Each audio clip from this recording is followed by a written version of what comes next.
ഭാര്യയുമായുള്ള പ്രശ്നത്തെ തുടർന്ന് ഭാര്യ വീട്ടിലേക്ക് ജീപ്പ് ഇടിച്ചു കയറ്റി ഭാര്യയെയും കുട്ടികളെയും കൊല്ലാൻ ശ്രമിച്ചതായി പരാതി. അറക്കുളം പതിപ്പള്ളി സൂര്യകുന്നയിൽ പ്രേംജിത്താണ് ഭാര്യ വീട്ടിലേക്ക് ജീപ്പ് ഇടിച്ചു കയറ്റി കൊല്ലാൻ ശ്രമം നടത്തിയത്. കഞ്ഞാർ പോലീസ് എത്തിയാണ് പ്രതിയെ പിടികൂടിയത്.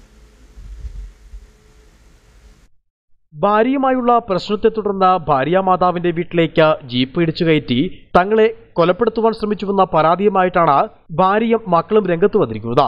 സംഭവം നടക്കുമ്പോൾ പിഞ്ചുകുഞ്ഞടക്കം 5 കുട്ടികളും 3 സ്ത്രീകളുമായിരുന്നു വീട്ടിലുണ്ടായിരുന്നത്.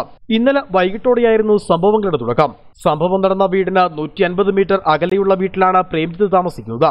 ഇവിടെ വെച്ച് ഭാര്യയുമായി വഴക്കുണ്ടാക്കുകയും പേടിച്ചു കരഞ്ഞ കുട്ടികളെ മർദ്ദിക്കുകയുമായിരുന്നു.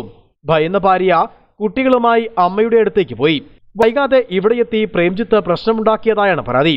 ഭാര്യയുടെ തല ഭിത്തിയിൽ ഇടിപ്പിക്കുകയും ഭർത്തൃ മാതാവിനെ അടിക്കുകയും ചെയ്തു. ഭാര്യ സഹോദരിയെയും ആക്രമിക്കാൻ ശ്രമിച്ചതായും പരാതിയുണ്ട്. ഇതിനിടെ സമീപത്ത് താമസിക്കുന്ന ബന്ധുപത്തിയാണ് ഇവരെ രക്ഷിച്ചത്. പിന്നാലെ സ്ത്രീകൾ വീട്ടിൽ കയറി കതകടയ്ക്കുകയും ചെയ്തു. ഇതോടെ രോക്ഷാകുലനായ പ്രേംജിത്ത് കമാൻഡർ ജീപ്പ് വീട്ടിലേക്ക് ഇടിച്ചു കയറ്റുകയായിരുന്നു. ബഹളം കേട്ട് ആളുകളെത്തിയെങ്കിലും അസഭ്യവർഷവുമായി ഇയാൾ വീടിന് മുന്നിൽ നിന്ന് മാറാൻ നിന്നു. വിവരമറിഞ്ഞെത്തിയ കാഞ്ഞാർ പോലീസാണ് ഇയാളെ പിടികൂടി മാറ്റിയത്.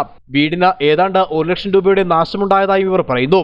മുമ്പും ഇയാൾ സമാനമായ രീതിയിൽ വീടിന് നേരെ അക്രമം നടത്തിയതായും പരാതിയുണ്ട്. Idukki vision news, Thodupuzha.